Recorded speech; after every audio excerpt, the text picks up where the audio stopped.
Welcome to the Her Sweet Spot Experience, dishing out tips and tricks on mindset, money, marketing, and media for your life and business, and where we talk to women about how they found their sweet spot. Welcome to the Her Sweet Spot Experience. I'm your host, Marsha Guerriere, and on today's episode, we'll be talking with Angelic Marnier. I wonder if I said it right because I'm Guerriere with IER. So Marnier, founder of Corporate Countdown. So with every show, you guys know I start off giving you a little tip and trick that I've learned along the way in this entrepreneurial game. Today's tip is all about media for you and your business. And today's tip is avoid tunnel vision. Everyone wants to pitch and send their information to the largest outlets out there. However, we forget that there is a specific target market that we should truly be aiming for, right? Just because the large markets seem most appealing and you think, wow, they have the largest amount of people you could reach. But when you try to reach for everybody, you're kind of talking to nobody, as you've heard the saying. So it doesn't mean that the audience is necessarily the buyer for your product or service. So don't forget to focus on the editors and the reporters that are local, that are bloggers, and that are freelancers that can actually help you reach the exact person, or as they say, client avatar, ideal customer that you need to reach in your media outreach. So bottom line, don't sleep on the bloggers, the video bloggers, the people that have this crazy internet social following that will probably net you a greater return if you would try to go into that mass media heavy target market media outlets. So avoid that tunnel vision, guys. All right, we're going to take a quick break and be right back with today's guest, Angelic. Be right back.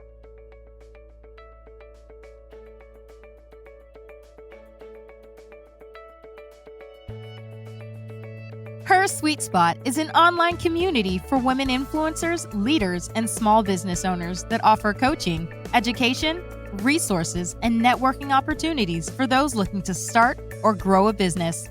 We are the go-to incubator for success-driven solo CEOs who need their own team of C-suite coaches.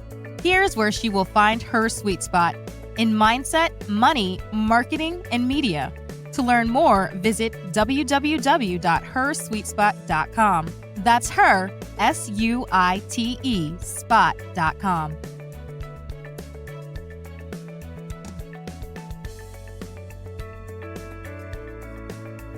Hey everyone, welcome back to the Her Sweet Spot Experience, bringing you amazing guests and content in mindset, money, marketing, and media.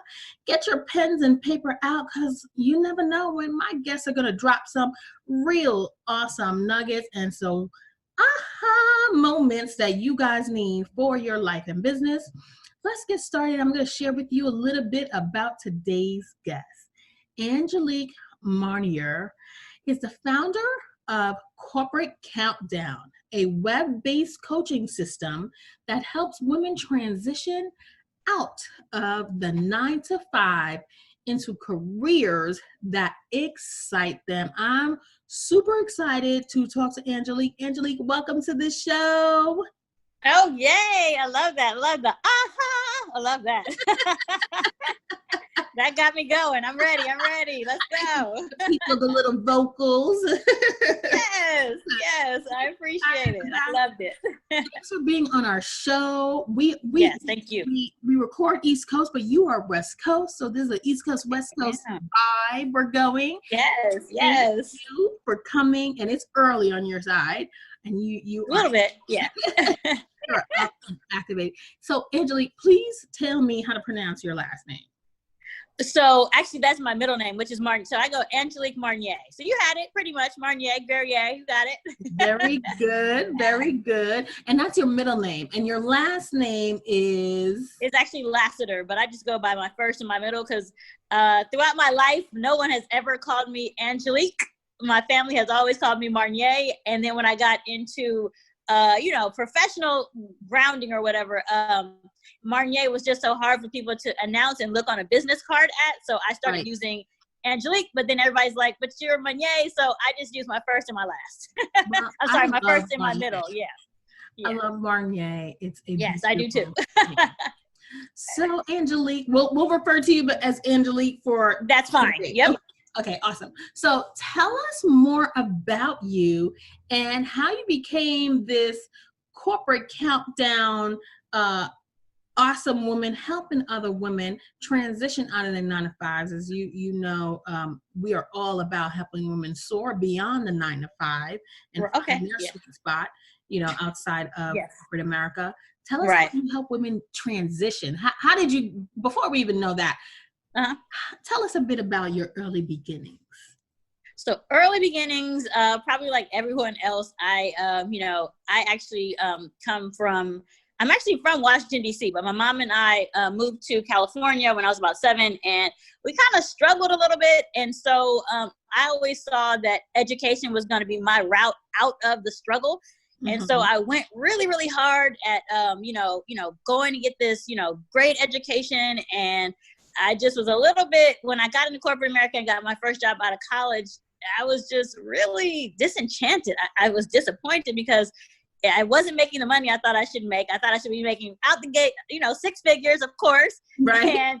And that didn't happen. I made $28,000, and nobody cared about the grades I had made in college. It didn't matter. So I just felt a little disenchanted, like I said, about that. And then I didn't like corporate America just from the onset. When people were telling me when I could go to the doctor's appointment or when to go to lunch, it didn't gel for me, even from the very first job I had. So I kind of knew then that it wasn't for me. And so I needed to figure a route out of it, but it took me a long time to figure that route out. Right. I've been in corporate America, I don't like to age myself out here, but it's over 20 something years in the industry. And, not to age myself, but I've been around the block. And I transitioned. It does take a while for you to, I unapologetically do what I do when I do.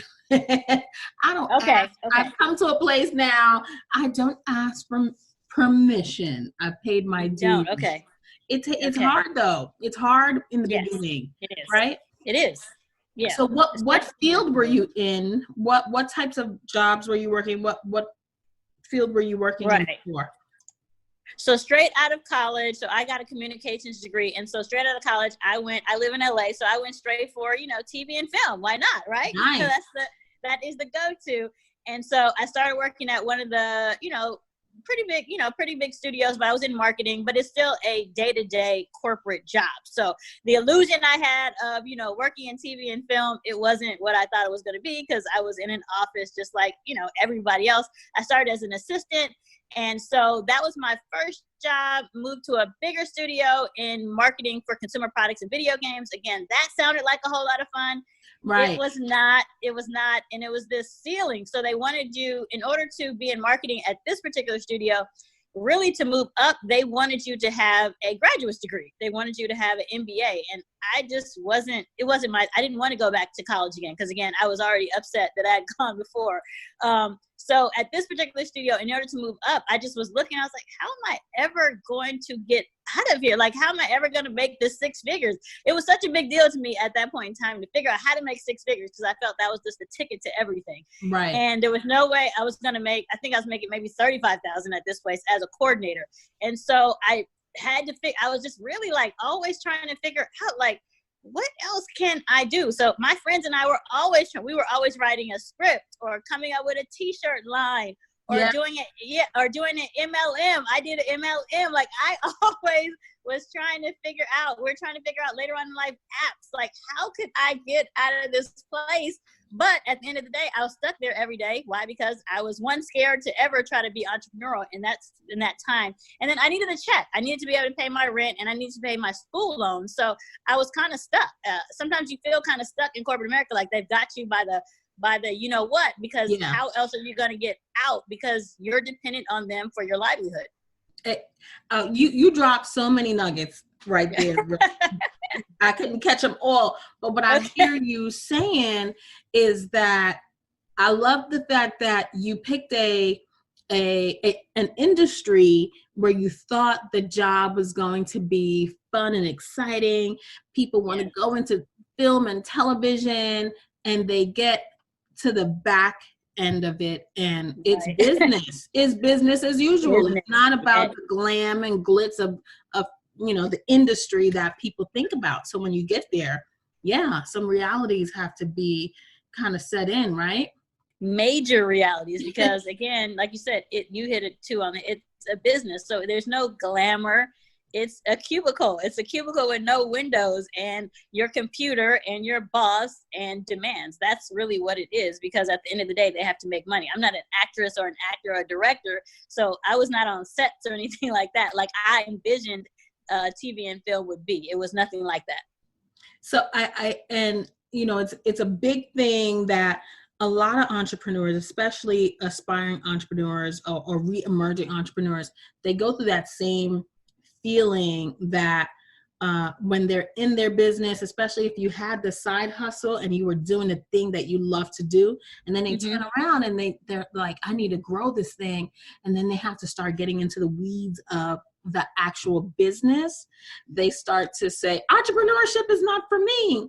But the truth is, the side hustle is an entrepreneur. You're an entrepreneur. Once you exchanging a product or a service for money, you're in, right?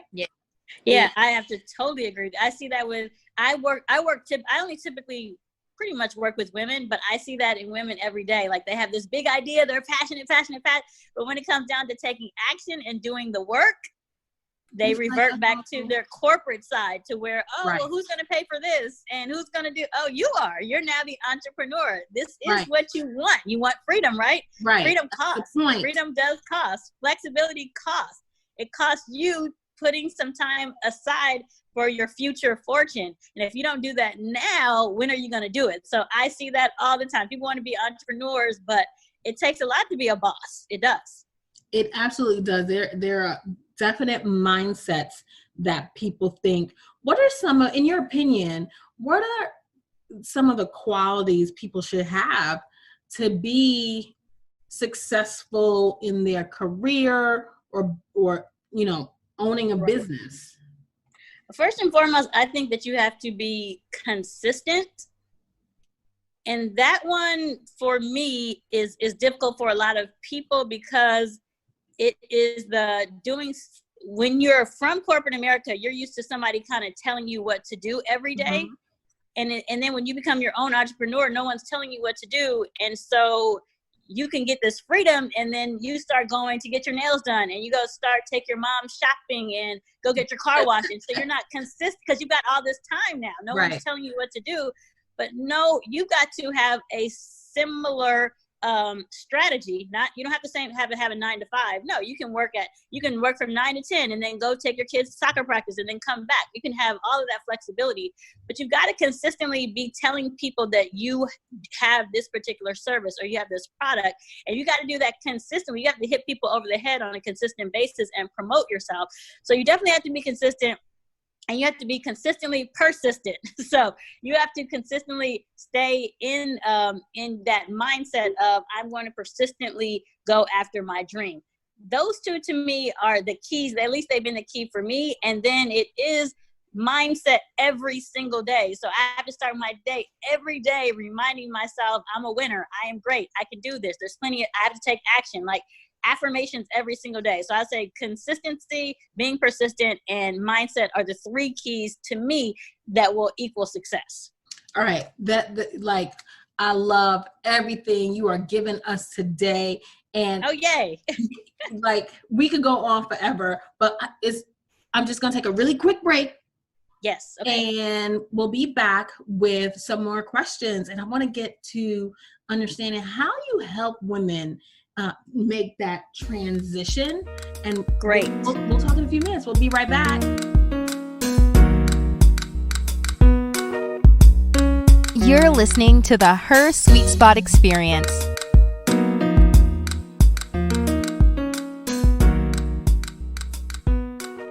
Welcome back to the Her Sweet Spot Experience.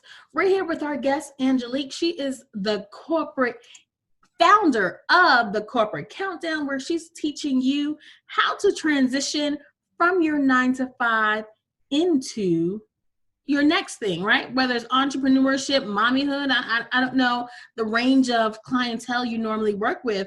Who are some of the people that you have worked with, and how have you helped them transition out? Is there a certain level of person that you would say should think about transitioning?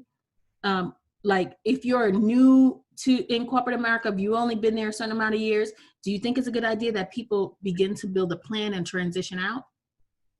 Ooh, love this question. That is loaded. So I'm ready to answer that one. So I remember coming in as an admin assistant, and I wish that someone would have pulled me then and said, "Hey girl, get out of here." Like, I wish. So I run the gamut. Like, anybody who has sat down in that seat, in that cubicle, in that office, looked at their computer and was like, "This is not for me."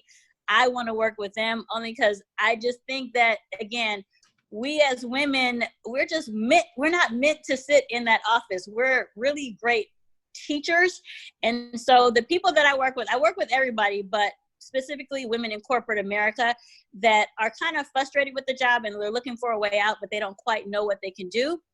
And what I decided to do, instead of trying to show you how to build a brick and mortar, I thought about it, or even, how to create a franchise. There's so many different things you can do. I just pinpointed it down to one high income skill that I can teach women, and that's how to create online or digital courses. So you basically take whatever your expertise is, like if you're great at HR, if you're great at accounting, if you're in IT. I just spoke with a woman who's in IT. She's going to create a course. Take that expertise and teach other people your particular genius. And it's a great way to transition because you can do it in your spare time. You stay at your 9 to 5 for now, but you start making consistent income, and then you can see how you can replace your current salary. So that is my one way. I'm kind of like Amazon when they first started. They started off with just books. I'm just showing people one way to get out of that 9 to 5. And it is one of my top products that I introduce my clients to here at Her Sweet Spot when we're working with clients.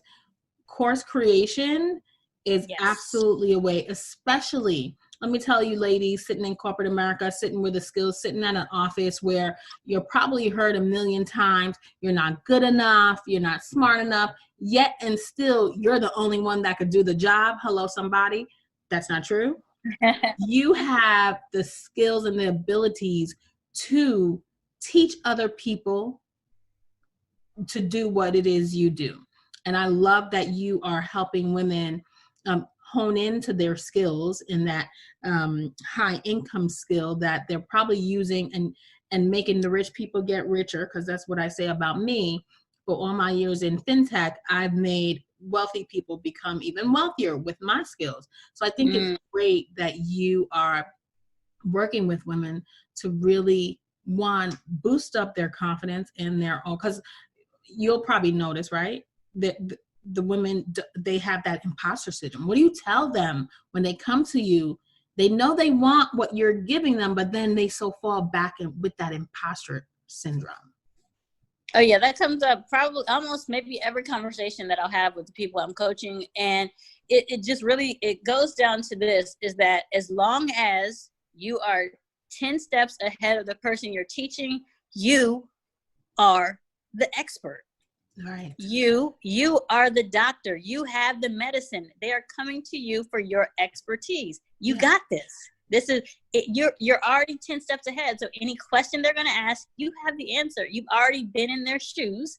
And so you don't have to ever feel like an imposter. Yeah, you might not be Oprah or Tony Robbins. That's okay. They actually want to come to you because they can relate to you. You look like them. You smell like them. You were just where they were at. So you're a lot more relatable. So no need to ever feel like you're an imposter, because you are who you say you are. Yes, absolutely. And that is really, at the end of the day, when I work with clients, and you probably see this, they know what they know. So you're not teaching them the tools they need to be the entrepreneur in that industry. It is the mindset. it is the heart work that we need to do with our clients sometimes that is most necessary. What do you wish you had known before you started your business? So Angelica is the entrepreneur running a successful business and working with clients. What did you learn in these past few years or months that you wish you knew before you started?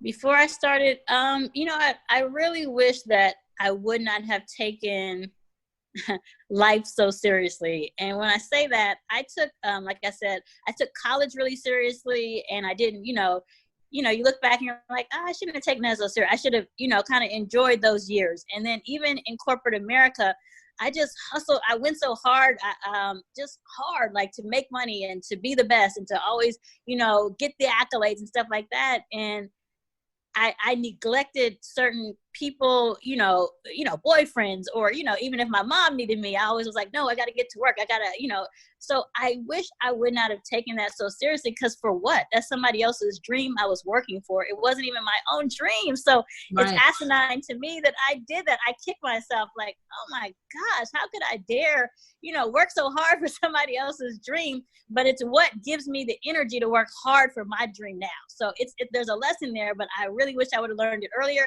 because I would have had more fun with it. Yeah, it's so true. What do you do for fun now? Now that you know not to take things so seriously, how do you relax, relate, release? I know, and I'm working on that word. So I got to do a better job. I still am, even with corporate countdown, because I wanted to be the best. I wanted to, everybody, you want everybody from high school and college to see that you are a winner, and people, your coworkers, even my coworkers that, I want them, my bosses, I want them to be like, wow, she really made it. So I go hard at this too. And so I have to remind myself, like, hey, Angelica, you got to go take time and hang out with your mom, like you have nieces and nephews, pour into them too. And so I'm working on that. I still haven't gotten that great at that. It's a lesson I'm still trying to learn. I hate to say that, but that's just me being transparent, that I'm still trying to learn how to not go hard at certain things at a because if I do that, I'm going to turn this into a job instead of, what it really is a passion and something I really enjoy doing. And if I start making it a job, I'm not going to like it anymore. So you're saying it, you're hitting it. Yes. Yeah. Cause if it's a job, then I don't want another job. Like I just don't, I don't. So to answer the question, that was a roundabout way to say I hang out with my mom more often. That is something that relaxes me.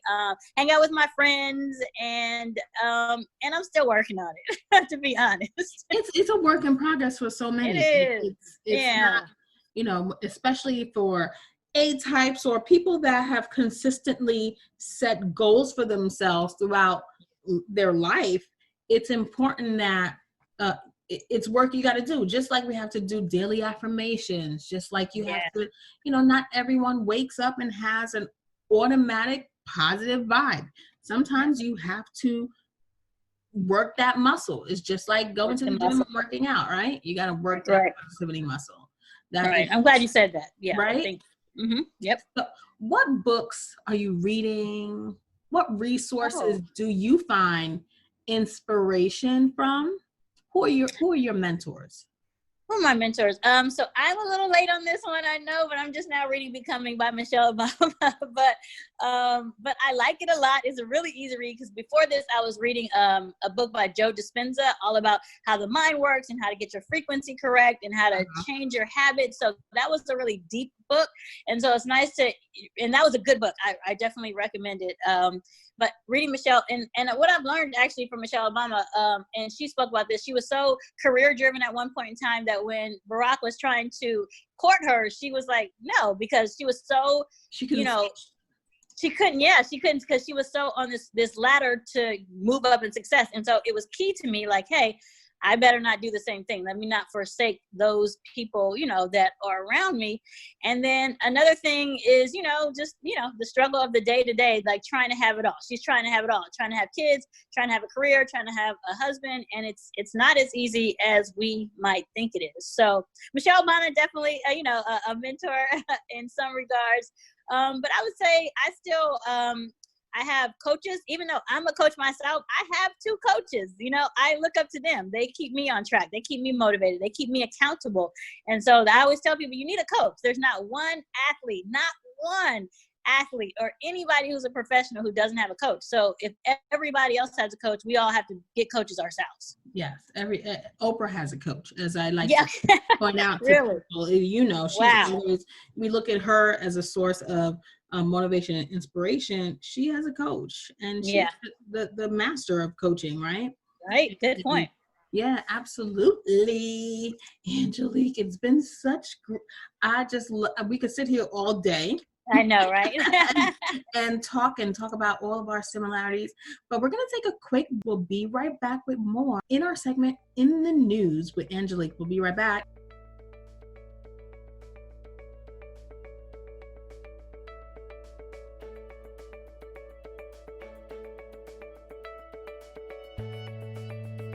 Her Sweet Spot is an online community for women influencers, leaders, and small business owners that offer coaching, education, resources, and networking opportunities for those looking to start or grow a business.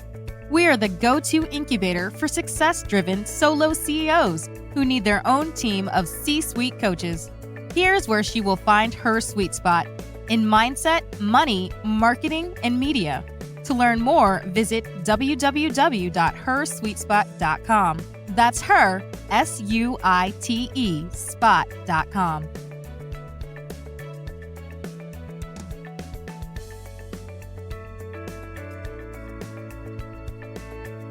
And really good talking and getting to know you some. Appreciate your time. I want to talk to you now about our In the News segment we have today. Are you ready to discuss what I found in the news? I'm so ready. Let's do this. Let's go. All right. So today's article comes to you from thejobnetwork.com. And here are 8 signs you need to get out of corporate America. I want you to give us your honest opinion, Angelique, about how you feel about this author's list of 8 signs. So we're actually going to go over the top 3, and I want you guys to go over to www.thejobnetwork.com and look for the rest of the 8. The first one, Angelique, you're not a natural brown noser. The article says, smoothing is a requisite for the corporate world. Your talent and skills and the work you deliver, no matter how top-notch, is not enough to get ahead. So, Angelique, that's one of the things, like I said, I've been in corporate America way back. Right. When you couldn't go far without brown nosing. Right. Gosh, you know what? As I am a nice person, and but never was into brown nosing, because in my head I'm like, I'm just as good as you are.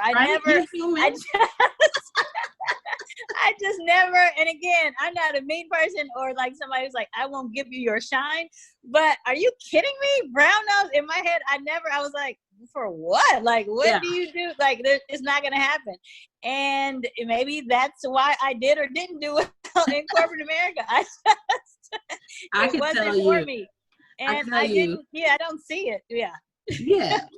For me, I know that I probably didn't get ahead because I was not the brown noser. I didn't want to ask you about your dog. I didn't want to ask you about your cat. Now it was a little different. But back then, it was like, okay, we're not friends, so I'm going to small talk you. Yeah. I always found that's a good skill that some people just have. They can just, I hate to say it, and I work on this too, because I'm very much get to the point. Like, there's no reason, unless I like you and we're engaging in conversation, but as a, coworker or something like that, if we're not engaged, like, I don't need all the dog, the cat, I don't need any of it. And I'm actually not interested in it. So brown nosing, maybe that's why I was not a fit. That I wholeheartedly agree with point number 1, I have to say. All right. The second thing that I took away from the 8 signs you need to get out of corporate America, according to thejobnetwork.com, is phonies make you sick. So the article says, ever had a conversation with someone in the business world where you can tell they're not really listening, not really there? If you can't handle a world of fake smiles and meaningless buzzwords anymore, just remember, it's not you, it's them. Oh, the phonies. How do you feel about the phonies? Yeah. I think we all can agree the phonies have got to go. But you know what? I have to say, in my corporate experience, I don't recall too many phony people. At least I didn't pick up on that vibe. So you're so lucky. Yeah, so I think in that regard, I agree with the article, but it's not my experience. Most of the people I worked with, like, I love some my old coworkers. I still keep in touch with them to this day. They're not phony. You know, we still laugh. They're still all trying to get out of their 9 to 5 and asking me how to do it. But yeah, I don't recall too many phony people, and probably if they were phony, I just never really even engaged with them or even kind of know them very well. So phonies, be gone. Gotta go. I probably just didn't see you. I never got to get to know you. You can't escape it in the world that I come from in corporate America, and finance and investment banking. Tech. Is nothing but phonies, because everyone is trying to climb that corporate ladder and get to that C-suite spot and tearing each other down. And if you're not the person they need to be brown nosing, which is point number 1, then they're certainly acting phony with you, which is, I can say, is still prevalent in corporate America today. Absolutely. I'm sure it is. I think, just the people, I probably ignored a lot or just did not engage with phonies. It just wasn't. And that's a great skill too. I think skill. I just didn't, if you were phony, I probably just didn't grab. I might have said hi to you in the hallway for sure. I'll smile and pleasantries, but other than that, you can, keep going. Keep it pushing. So the third thing that I pulled from the list of 8 signs you need to get out of corporate America, according to thejobnetwork.com, is you yearn to be in charge. You're not in the driver's seat for your career. The corporation is. It will look after itself first and foremost, its own health, goals, longevity, and profit margin. If you want more control or agency in the way your career moves forward, try smaller businesses or other career avenues like entrepreneurship. I threw that part in. And so, if you're the in-charge type,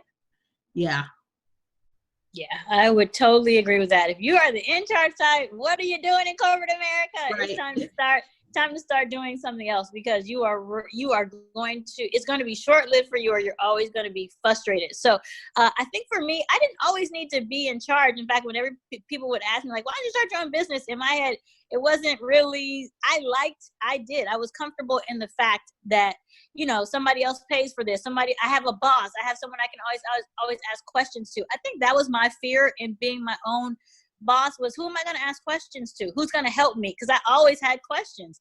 Right. But I think but that's why you get a coach, right? That's why you get training, and that's why you read. Right. That's why you find resources. Yeah. Yes. And so I was so dependent on these other managers or supervisors that I stayed stuck. So if you're listening right now and you're like, oh, I don't know if I want to be in charge, you could be similar to me, where you're just stuck, or you're a little bit, scared to branch out. But I would say, if you have any yearning to be your own boss, or to have more flexibility or more freedom, this is you. This is still, you want to be in control of something. You want to be in control of your time. You do want to be able to, go to leisure lunches and not have to look at your clock, or, be able to go on an actual vacation and not have to check your inbox all the time for your emails that are blowing up, or, it's so much freedom to it that you definitely, if you yearn for freedom, if you learn for flexibility, you want to be able to go to the recitals and the soccer games and be there for your kids and show up. Entrepreneurship is definitely for you. Or if you have a passion, something you really want to pursue, you don't have to stay, even if you create a course about like I said, human resources, but you might have a passion for, any and everything, for vegan cooking, or for, being a DJ, or, starting your own travel channel, whatever it is. You can still create a course about that, but think about what your passions are, and that'll get you to, getting out of corporate America, basically. And they say you need multiple streams of income. Corporate America could certainly be one of them, but having your own stream of income where you control how much you make and when you make that money is very important. It's something that I am on a mission to support women in really soaring beyond the 9-to-5, so that they have something to fall back on, so that they're not the mean girl at work because they don't have a purpose outside of work. So it is definitely my mission as well to help women live a fulfilling and happy life through entrepreneurship outside of corporate America. So, I thank you so much for being our guest today and sharing some information with women. What are some lasting tips you want to leave everyone with? And please share with us how we can find you, social media, online, or even in person. Okay, fantastic. So I'll start with that, how you can find me. So I am on Instagram at corporate_countdown. So feel free to check us out there. We always got tips and tricks on how to get out of the 9-to-5 and how we can help you create courses. I also have a Facebook group, so we'd love to have you women in there, and that's just Corporate Countdown. So yeah, feel free to reach out to me in any regard, or you can email me always, Angelic, ANGELIC @corp countdown.com. So reach out to me any of those ways. And then, I just would love to explore course creation. A lot of people, sometimes they don't really know what course creation is. I think you touch on this though. But figure out something that, maybe you have a child who has special needs, and it was really frustrating for you in the beginning, but now you figured out how you and your child can soar. You can teach another parent how to do that, and you can make great money doing that. Like maybe you have a catering business and you figured out how to branch that out into a franchise, or maybe, like I said, how to DJ on the side, and you learned how to make that a path of income. Whatever you're doing right now, whatever you're passionate right now, figure out a way to create a course, because you can charge $1,000, $2,500, $10,000 for your course, and it can be a steady stream of income. And all you have to do is just tell people about it. You don't even have to spend a lot of money on marketing. If you want to, you can, but you can just organically tell people about it, and they will gravitate towards you, and you will see that money start coming in, and it actually can replace the money you're making at your 9-to-5 now. And you don't need a lot of employees. You can work from home. It doesn't take a lot of your time. So it is the perfect way to transition out of your 9-to-5. Yes, absolutely. Thank you so much again for being on our show. And guys, make sure you go connect with her online. And you know how I like to close each show. I thank you and love you guys for listening. Until next time, remember, when we empower each other, we all rise. Bye-bye for now.